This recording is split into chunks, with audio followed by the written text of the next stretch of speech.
کیوں اجازت طلب کی؟ اب اس کے لیے دوسری دلیل سن لیجئے، جس کو حضرت امام جلال الدین سیوطی نے الحاوی للفتاوی جلد 2 صفحہ 230 پر، اور بھی علماء نے لکھا، میں بعد میں حوالے دوں گا اپنی جگہ پر، وہ فرماتے ہیں کہ حجۃ الوداع کا موقع سرکار کی زندگی کا پہلا اور آخری حج، ایک ہی حج کیا اللہ کے نبی نے، اور یہ قرآن کی آیت اس وقت نازل ہو چکی تھی، الیوم اکملت لکم دینکم، آج ہم نے تمہارے لیے تمہارا دین مکمل کر دیا، الیوم اکملت لکم دینکم، آج ہم نے تمہارا دین تمہارے لیے مکمل، یعنی دین مکمل ہو چکا۔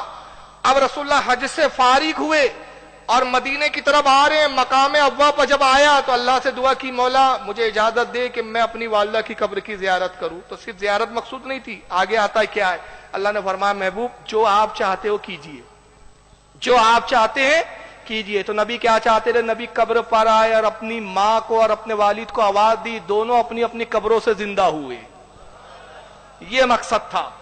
اور اس کے بعد آپ نے اپنی والدہ کو سلام کیا اور کہا امی جان میں آپ کا بیٹا محمد صلی اللہ علیہ وسلم، میں نبی بنا کے مبعوث کیا گیا ہوں، آپ پچھلی امت میں اٹھائی جاتی، میں چاہتا ہوں کہ اس امت میں اٹھائی جائے، میرا کلمہ پڑھ لیجئے تاکہ اس امت میں اٹھنے کا آپ کو شرف حاصل ہو۔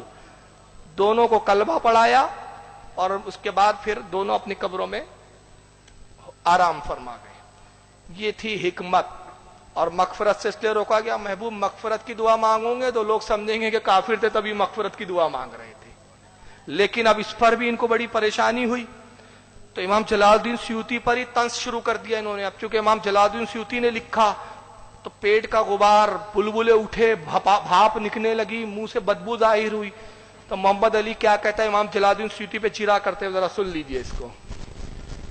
بہرحال سیوطی صاحب نے بھی اس میں بڑی زیادتیاں کی، وہ کتاب کے اندر انہوں نے جو جھوٹی روایتیں اکٹھی کی، کیونکہ اس فن میں وہ بڑے ماسٹر تھے اس قسم کی روایات لکھنے میں، تو سیوطی صاحب نے اس کتاب کے اندر لکھا کہ آپ صلی اللہ علیہ وسلم نے اپنے ماں باپ کی وفات کے بعد ان کو قبر سے زندہ کیا اور پھر کلمہ پڑھایا دوبارہ، بولے اعوذ باللہ تعالی۔ تو آپ مجھے بتائیں اگر کوئی مرنے کے بعد زندہ کر کے اس طریقے سے فرضی طریقے سے کلمہ بھی کسی کو پڑھایا جائے تو کلمہ تو کسی کام کا نہیں ہے اگر وہ کفر پر مرا ہے تو۔ سورۃ الانبیاء کی آیت نمبر 95 ہے کہ حرام ہے اس بستی کے لیے کہ ہم جسے موت دے دیں کہ وہ قیامت سے پہلے وہ واپس آ جائے، مرا ہوا شخص تو کبھی دنیا میں آ نہیں سکتا۔ تو اب اس قسم کے واقعات، اور پھر مجھے صد افسوس اس وقت ہوا جب میں نے حافظ ابن کثیر کو سورۃ التوبہ کی آیت نمبر 113 سے 116 کے دوران تفسیر ابن کثیر میں، ابن کثیر المتوفا 774 ہجری، انہوں نے بھی یہ روایتیں نقل کی، اور امام طحاوی المتوفا 321 ہجری اور امام قرطبی المتوفا 668 ہجری، ان کے حوالے سے یہ کہا کہ آپ تو ماں باپ کی بات کرتے ہیں، حضور نے تو ابو طالب کو بھی دوبارہ زندہ کر کے کلمہ پڑھایا تھا۔ اور حافظ ابن کثیر کہتے ہیں کہ ان روایتوں کی اگر صحت کو صحیح بھی مان لیا جائے تو کوئی مسئلہ نہیں ہے۔ مسئلہ کیوں نہیں ہے؟ تو قرآن کے خلاف چلی جائیں گی سورۃ الانبیاء آیت نمبر 95، یہ تو روایتیں ثابت ہی نہیں ہیں، بالکل جھوٹی روایتیں ہیں۔ قرآن کو تو ایسا ماڈل بنا لیا، بار بار اٹھا کے دکھاتے ہیں۔ اب دیکھیے اس کی دلیل، پہلے تو امام جلال الدین سیوطی پہ اس نے تنقید کی، اور تنقید کرتے ہوئے کہا تھا کہ سیوطی صاحب نے، دیکھیے اپنے مولویوں کے لیے تو شیخ علامہ مولانا، لیکن امام زمانہ ہے وہ امام جلال الدین سیوطی، اور جن کا جب بھی نام اعلی حضرت نے اپنی کتاب میں لیا تو کیسا لکھا ہے پتہ ہے؟ جلالت العلم، حافظ الخاتم الحفاظ، یہ القابات لکھے اعلی حضرت نے۔ اور ان کی شان کیا تھی معلوم ہے؟ 63 مرتبہ بیداری میں رسول اللہ کو کی زیارت کی ہے، بیداری میں، یہ امام جلال الدین سیوطی کا مقام۔ مگر ان کی بد زبانی دیکھو، اب جو نبی کا ادب نہ کر سکے وہ اماموں کا کیا کریں گے یار۔ سیوطی صاحب نے جھوٹی روایتیں جمع کی اور اس فن میں بڑے ماہر تھے۔ ابے تم سے بڑا تو مکار اور جھوٹا روئے زمین پر کوئی پیدا نہیں ہوا۔ سیوطی صاحب نے یہ بڑے فن میں ماہر تھے، اور انہوں نے لکھا کہ صاحب رسول اللہ کے والدین کو زندہ کیا گیا اور پھر انہوں نے کلمہ پڑھایا۔ تو کہتا اگر مرنے کے بعد کلمہ پڑھایا فرضی طور پہ تو کیا کام دے گا، جبکہ قرآن کے سورہ انبیاء میں اللہ فرماتا ہے کہ حرام ہے اس بستی کے لیے کہ اللہ جب اسے موت دے دے تو دوبارہ زندہ کرے۔ جناب یہ ان بستیوں کا ذکر ہے جن پر عذاب آتا ہے، جاہلوں کو سمجھتا کچھ نہیں ہے۔ قسم خدا کی میں کہہ رہا ہوں، روئے زمین کے سب سے بڑے جاہل ہوتے ہیں غیر مقلد وہابی اور دیوبندی۔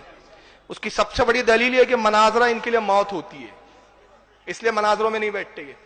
حرام ہے اس بستی کے لیے کہ اللہ جب انہیں موت دے تو دوبارہ زندہ کرے. یہ کن کے لیے آیا ہے؟ وہ بستیاں جو کفر پر مری، جن پر عذاب آیا، یہ ان کے لیے نہیں جو اہل ایمان ہے. ورنہ آئیے پارہ نمبر 3، قرآن کا جواب اب قرآن سے ہی دے رہا ہوں. سورہ آل عمران آیت 59، حضرت عیسیٰ کہتے وَأُحْيِي الْمَوْتَ بِإِذْنِ اللَّهِ، میں ہوں جو مردوں کو چلاتا ہوں اللہ کے حکم سے.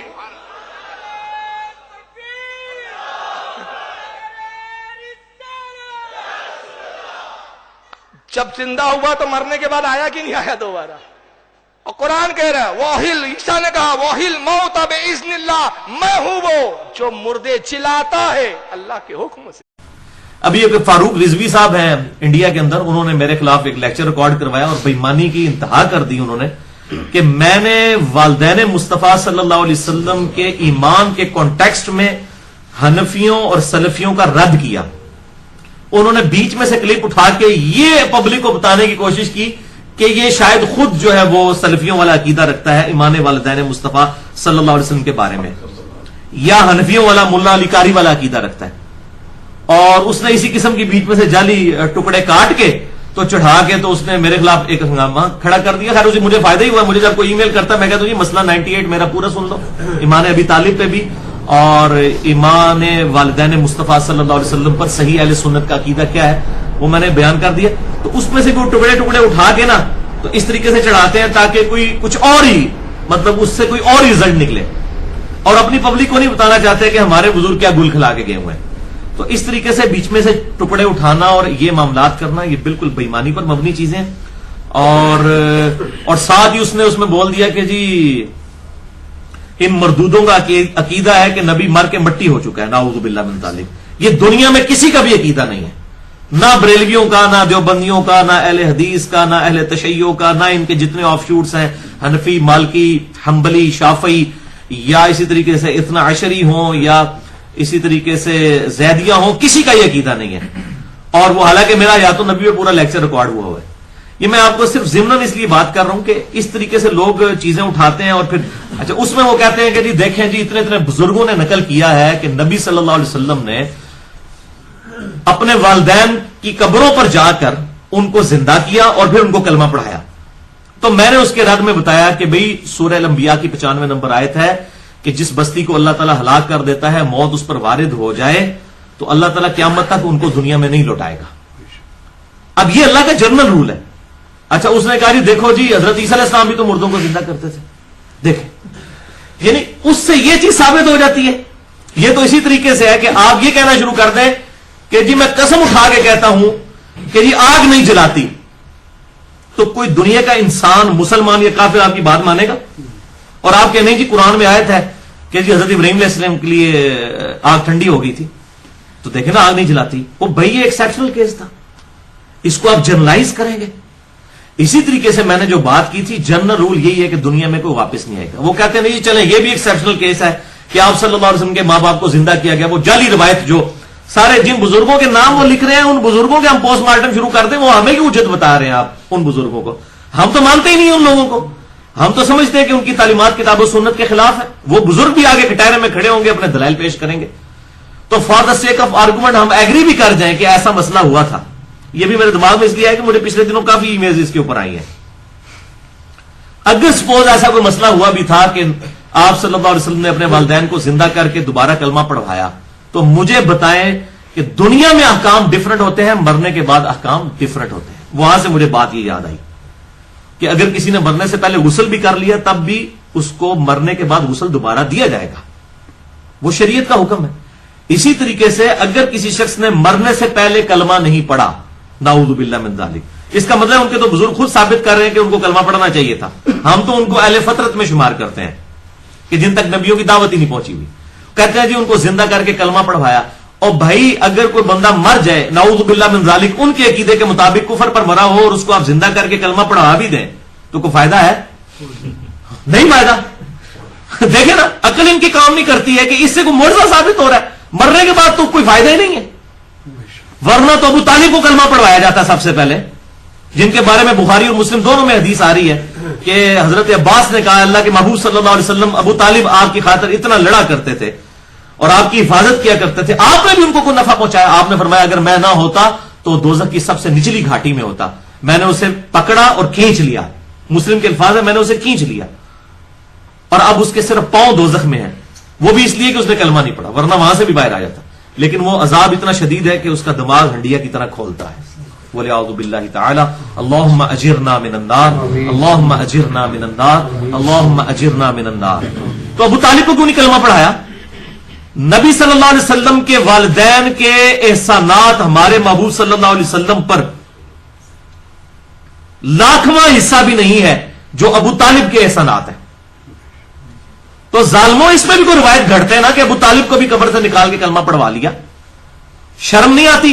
اور احمد بریلوی صاحب خود لکھ رہے ہیں رد الرافضہ کتاب میں کہ جو شخص ابو طالب کا ایمان ثابت کرتا ہے وہ اہل سنت سے خارج ہے. آپ بتاؤ, لگاؤ فتویٰ احمد بریلوی صاحب کے اوپر.